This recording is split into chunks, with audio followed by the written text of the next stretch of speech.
Pronto. Para relembrar como funciona a nossa sessão, né? A nossa sessão ela é composta por dois momentos. Então, temos a apresentação didática, feita pela nossa especialista convidada, que já está aqui, a doutora Natália. E em seguida faremos uma discussão de um caso real que foi enviado por uma profissional de saúde da atenção primária, né? Aviso que somente esse momento da apresentação didática ele é gravado e depois disponibilizado no nosso site oficial e também no nosso canal do YouTube para vocês estarem, né, reassistindo essa sessão. Essas sessões, né, oferecemos para os profissionais de saúde, mas também para residentes, graduandos e pós-graduandos de qualquer área de saúde, porque esse espaço ele é colaborativo, né? Então, vocês aproveitem para trazer suas vivências, trazer suas dúvidas e formar um ambiente aqui colaborativo, tá? Caso desejem fazer algum comentário ou alguma pergunta, podem utilizar, né, aqui as nossas ferramentas da plataforma, como o chat, né? Vocês podem escrever ou pedir para falar, que a gente pode dar esse espaço também, em relação a algum comentário ou pergunta, tá bom? E no final da sessão, como vocês já sabem, né, iremos disponibilizar aqui no chat um formulário de satisfação, que é através desse formulário que iremos também contabilizar a frequência para emissão do certificado posteriormente, né, no final do curso. Bom, acho que são essas orientações. Hoje vamos discutir nessa sessão um pouquinho sobre diabetes gestacional, né, com nossa especialista, a doutora Natália. Natália, que já esteve aqui conosco na primeira sessão, né, doutora? E retornou hoje para dar continuidade. Ela é médica, tem residência em endocrinologia pela USP e é professora do Ambulatório de Endocrinologia da Universidade Tiradentes, do campus Estância. Boa tarde, doutora. Que prazer tê-la aqui conosco mais uma vez. Pode ficar à vontade e desejo a todos uma boa sessão. Boa tarde a todos. Vocês conseguem me ouvir bem? Sim? Sim, Pronto, eu vou compartilhar aqui a minha tela, tá? Para a gente iniciar.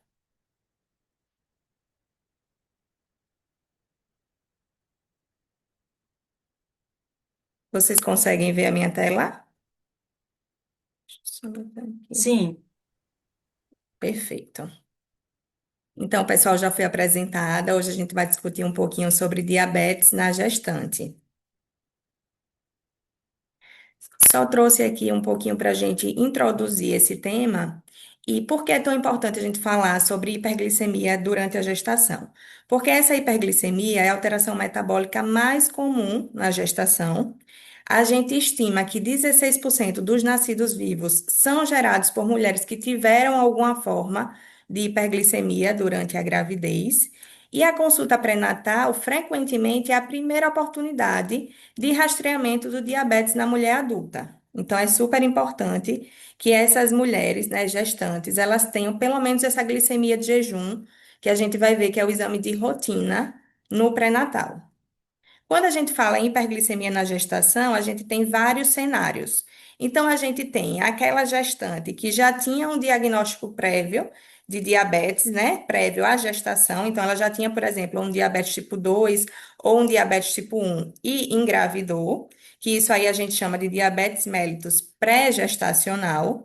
E tem aquelas pacientes que elas não sabiam do diagnóstico de diabetes. Então, elas não tinham esse diagnóstico prévio à gestação. Nesse caso, a gente pode destacar que pode ter dois cenários. O primeiro cenário é aquela mulher que ela descobre o diabetes mellitus através daqueles critérios que eu falei na aula anterior, que a gente fala que é um diabetes mellitus diagnosticado na gestação, ou eu posso ter um diabetes mellitus apenas gestacional, que nesse caso aqui a gente tem uma alteração glicêmica, na grande maioria dos casos resolve após a finalizar, né, aquele período gestacional mesmo. E como é que a gente vai fazer esse diagnóstico diferencial? Então, todas as mulheres na primeira consulta do pré-natal, elas precisam de uma glicemia de jejum.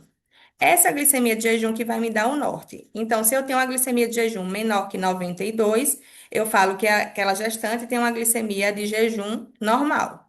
Se eu tenho uma glicemia de jejum maior ou igual a 92 e menor ou igual a 125, a gente já faz o diagnóstico de diabetes mellitus gestacional. E nesse caso, a gente já encaminha para iniciar o tratamento, que eu vou falar um pouquinho mais na frente.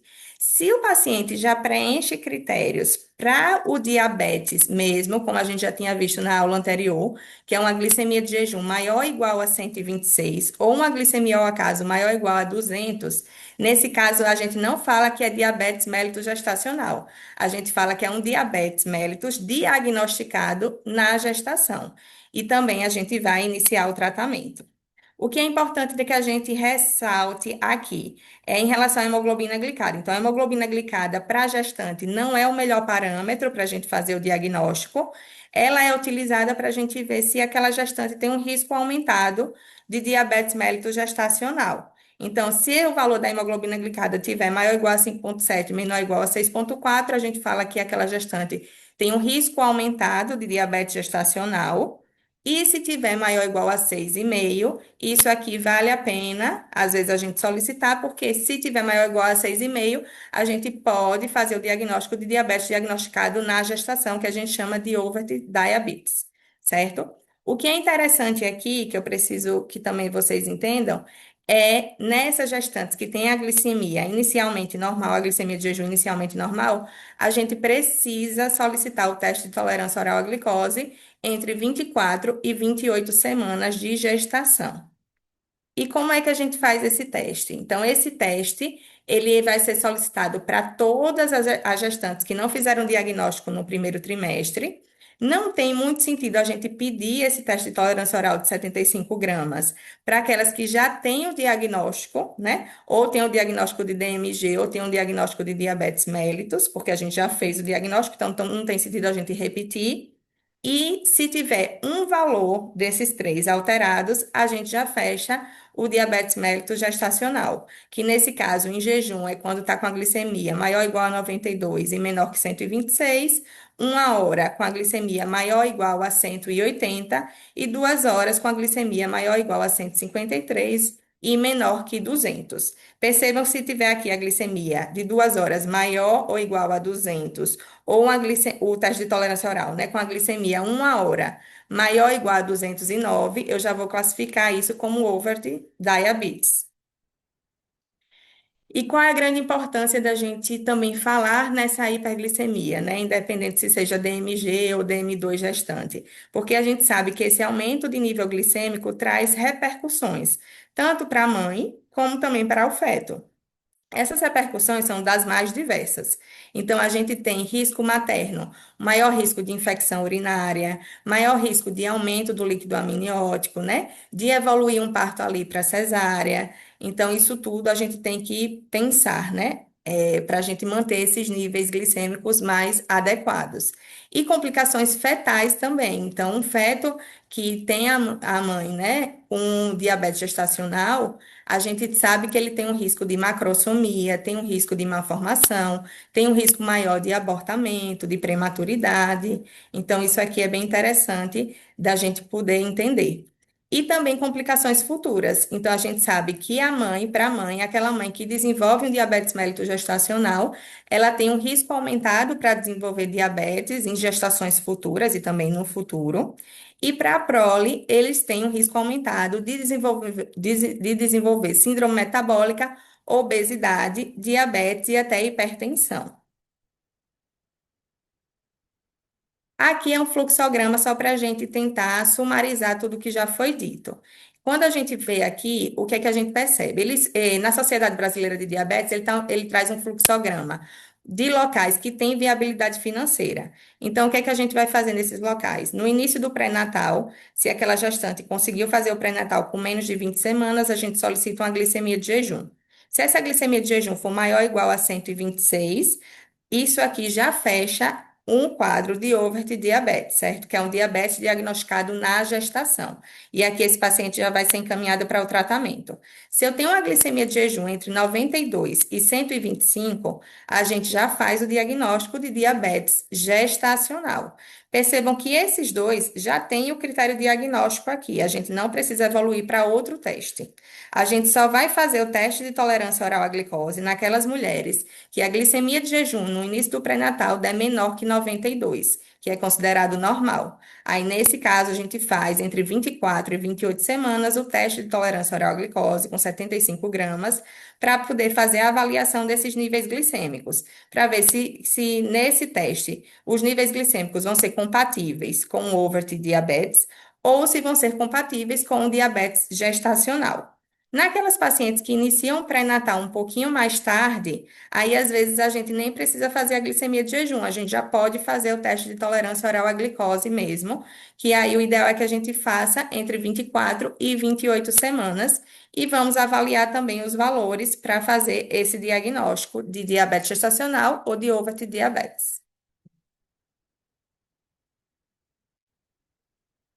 Em locais que a gente tem viabilidade financeira parcial, então aqueles locais que a gente não tem um teste de tolerância oral disponível, a diretriz ela recomenda que você pode fazer a glicemia de jejum no início do pré-natal e vai levar em consideração os mesmos valores para a gente fazer os diagnósticos.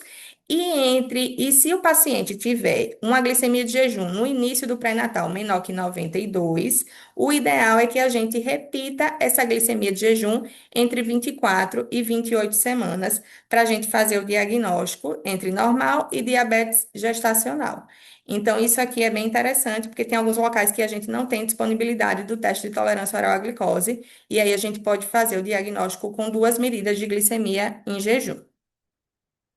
Quando a gente fala do tratamento, é fundamental a orientação nutricional. Então, aqui é tratamento padrão ouro para o diabetes gestacional e aliado à atividade física. Essa atividade física vai depender se a gestante foi liberada pelo obstetra, tá? Então, a gente tem essa duplinha, né, da orientação nutricional e atividade física. Depois que a gestante faz isso aqui, a gente vai reavaliar.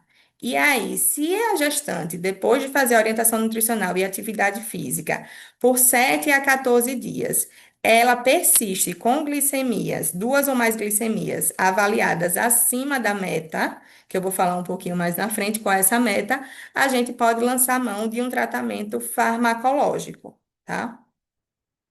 Como é que deve ser feita essa monitorização glicêmica? Então, a gente tem a monitorização através da glicosimetria, que aí, nos locais que tem a viabilidade financeira, o ideal é que a gente faça um perfil diário de 4 pontos, e aí orientado a gente fazer em jejum e pós as principais refeições, pós-café, pós-almoço e pós-jantar. Em locais que não tem essa viabilidade financeira, a gente pode fazer esse mesmo perfil dos 4 pontos, mas não todos os dias. Pode orientar aquela gestante a fazer 3 vezes por semana, porque já dá uma noção, né, um parâmetro ali de como é que estão as glicemias. E quais são as metas de glicemia capilar durante a gestação? Então, depois que a gente faz esse tratamento, até o tratamento não farmacológico, e a gente vai pedir para a paciente verificar essa glicosimetria, em jejum precisa estar com esses níveis glicêmicos maior que 65 e menor que 95. 1 hora depois das refeições, menor que 140, e 2 horas após a refeição, menor que 120. Aqui tem um parâmetro bem interessante, que é esse de 1 hora depois das refeições. Esse normalmente é o que as diretrizes elas dão a preferência nesse parâmetro, porque tem alguns estudos mostrando que tem maior correlação desse pico glicêmico 1 hora após a refeição e as complicações dessa hiperglicemia para o feto. Então, se a gente for preferir, o ideal é que faça jejum e 1 hora após a refeição. Mas se não der, a gente também pode utilizar esse parâmetro aqui das 2 horas.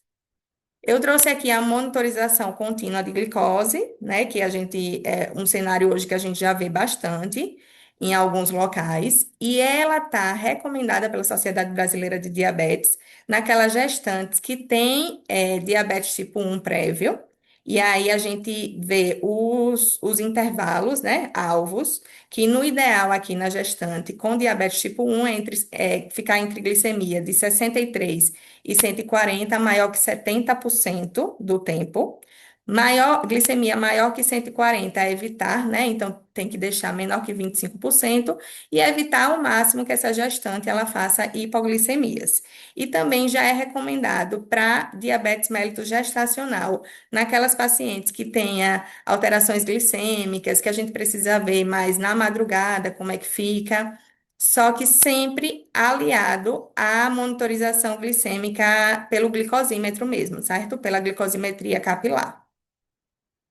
O tratamento padrão farmacológico do diabetes gestacional é com insulinas, tá? E aqui tem algo interessante, que a gente precisa ver as categorias de risco dessas insulinas. Percebam que a categoria A, né, que é a que eu consigo usar com uma certa tranquilidade, a gente só tem quatro insulinas que são categorias A na gestação, que é a insulina asparte, a insulina Fast-Asparte, a Detemir, que é uma insulina que não está mais sendo comercializada, e a Degludeca. Então, são essas quatro que são categoria A, que a gente consegue utilizar com tranquilidade na gestação. No SUS, normalmente, o que a gente tem disponível é a NPH, de insulina basal. Percebam que ela é categoria B, mas a gente termina utilizando, e a insulina regular, de insulina bolus, né? Que também é categoria B, que também a gente pode utilizar. O que a gente deve evitar são as insulinas que são categorias C na gestação, porque a gente não tem essa segurança. E aqui eu separei em dois grandes grupos. Então, essas primeiras insulinas aqui são insulinas que a gente chama de insulinas bolos, né? Insulinas prandiais. Qual é a ação delas? É normalmente quando a gente quer corrigir uma hiperglicemia, mas elas atuam mesmo cobrindo o carboidrato da refeição. Então, a gente utiliza esse tipo de insulina para evitar esse aumento da glicemia no pós-prandial, depois que o paciente come, tá? E a gente também tem as insulinas basais, que são essas daqui, que estão mais embaixo, que são insulinas lentas. Qual é o objetivo dessas insulinas? É a gente manter essa glicemia estável em períodos de jejum, principalmente, e entre as refeições. E aí, como é que a gente vai fazer esse esquema de insulinização nessa paciente que está gestante? Então, a gente precisa ver a monitorização glicêmica, é a primeira coisa. E aí, depois daquelas metas que já foram estabelecidas, a gente vai ver, tem algum horário do dia que aquela glicemia ela fica um pouco mais alta, ela fica fora da meta, e aí a gente vai avaliar. Se é somente em um horário do dia, então a gente vai fazer uma dose de insulina para cobrir somente aquele horário, tá? Então, vamos supor aqui um exemplo. Essa paciente aqui tem uma hiperglicemia no pós-café. Então, toda vez, uma hora após o café da manhã, a glicemia dela vai muito além de 140. Então, tá batendo 180, 200. Aí, o que é que a gente pode fazer? Lembrando que aqui nessa situação hipotética, os outros horários ela está com a glicemia dentro da meta. Então, só fica com essa hiperglicemia após café. Aí a gente pode iniciar um esquema de insulina. Nesse caso, eu posso fazer uma insulina bolus para diminuir essa glicemia, né? Pós-prandial. E a gente pode iniciar aqui com a dose entre 0,1 e 0,2 unidades por quilo dia de insulina, tá? E essa insulina eu aplico antes da principal refeição que está causando esse pico prandial, pós-prandial.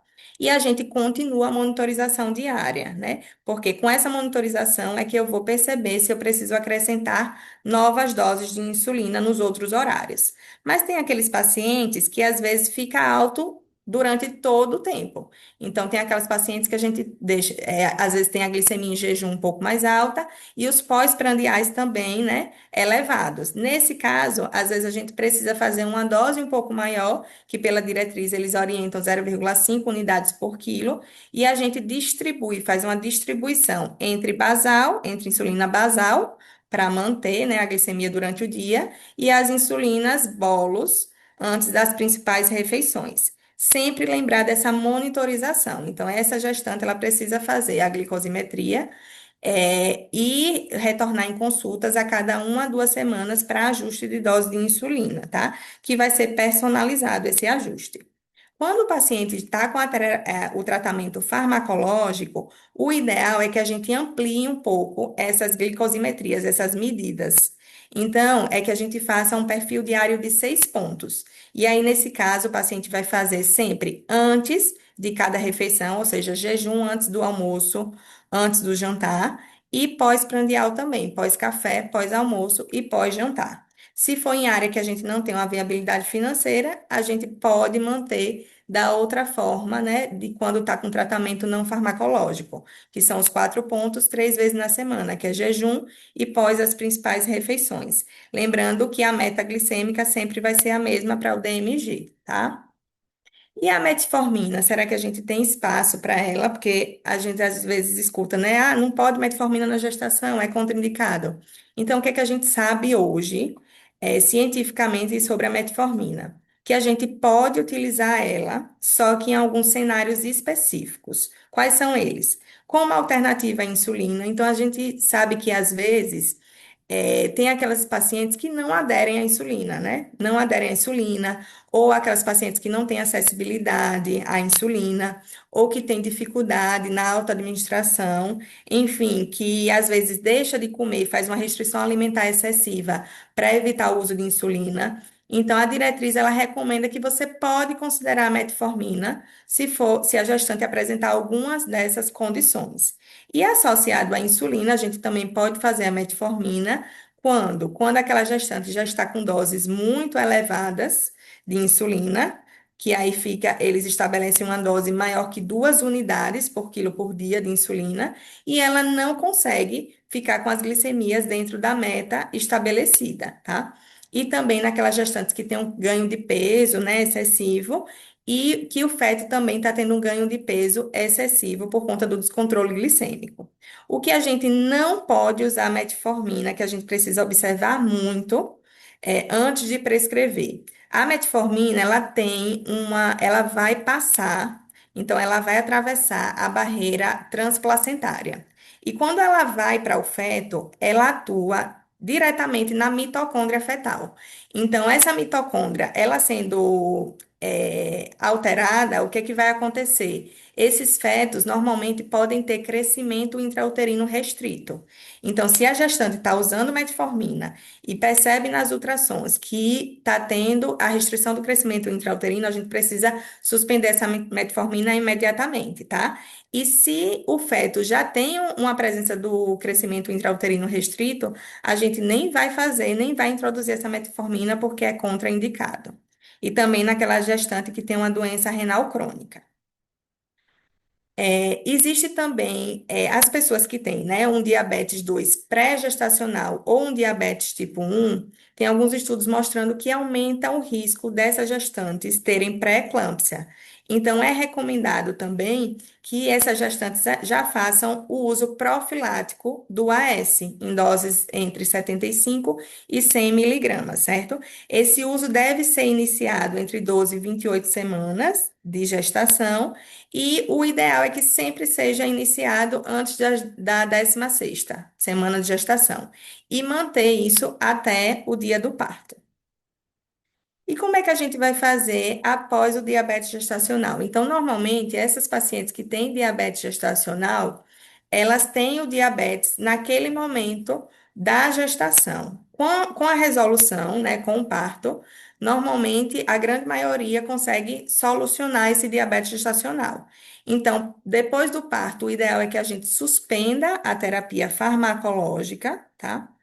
E essa gestante precisa fazer um novo teste de tolerância oral à glicose, 75 gramas, ou glicemia em jejum, né, em áreas que não tenham viabilidade financeira. E com esse resultado, retornar ao UBS, não, né, ou ao médico que está seguindo essa gestante. O ideal é que essas gestantes elas tenham um perfil glicêmico anual, pelo menos. Então, a gente sabe que elas têm maior risco, de desenvolver diabetes tipo 2, por exemplo. Então, essas gestantes precisam de uma glicemia de jejum e uma glicada anualmente para rastreio mesmo de diabetes. Além disso, a gente precisa estimular o aleitamento materno, né? E realizar essa parte do planejamento familiar. Acho que é isso que eu tinha para falar de diabetes gestacional. Deixa eu só parar de compartilhar aqui minha tela. Fico disponível aqui para as dúvidas, tá? Obrigada, doutora. Alguém tem alguma dúvida? A gente abre esse momento para algumas dúvidas ou até mesmo comentário. Doutora, você falou sobre o monitoramento, né, que precisa ser contínuo. Até quando, assim, pós-parto, né, em referente ao pós-parto, até quando eu devo orientar a gestante para fazer esse monitoramento, né, em relação ao pós-parto? Ou não Isso. precisa? A gente não tem isso definido em diretriz, certo? Em todas as diretrizes, nenhuma diretriz a gente tem isso definido. O que a gente normalmente orienta é que essa gestante ela fique fazendo essa glicemia em jejum, tá? Enquanto tiver ali, né, nessa parte desse puerpério, mas depois o ideal é que ela nem precise ficar nesse monitoramento. Porque o que é que acontece? Normalmente no DMG é algo mesmo do aumento da resistência insulínica, principalmente, por exemplo, por um hormônio produzido pela placenta, né, que é o HPLC, e o lactogênio placentário, que é um hormônio específico, que é produzido pela placenta, e ele aumenta essa resistência da ação da insulina. Então, normalmente, com a resolução do parto, vai resolver. Então, às vezes, não tem essa necessidade de ficar esse monitoramento, tá? Pós-parto. Agora, sempre a gente precisa fazer o que é consenso em todas as diretrizes, na sexta semana após o parto, fazer o teste de tolerância oral à glicose. Que esse teste é justamente para a gente ver se a gestante continuou, se ele evoluiu, né, para um diabetes mesmo, um diabetes tipo 2 nesse caso, ou se foi só um diabetes mellitus gestacional, que só foi durante o período da gestação. Perfeito. Eu perguntei porque tive uma colega, né, que ela, assim, já estava pensando, ela nem tinha feito parto ainda, nem tinha acontecido parto, e ela já estava pensando, meu Deus, mas e aí se eu continuar diabética? E eu, né, fui falar, e realmente eu não tinha encontrado nada, e surgiu aqui essa dúvida agora. Mas muito Uhum, obrigada, viu? perfeita. Acho que é. É, isso, a Andrea perguntou. Você consegue ler? Deixa eu ver aqui. Antes fazíamos a solicitação de teste de tolerância oral com glicemia acima de 85, hoje a partir de 92.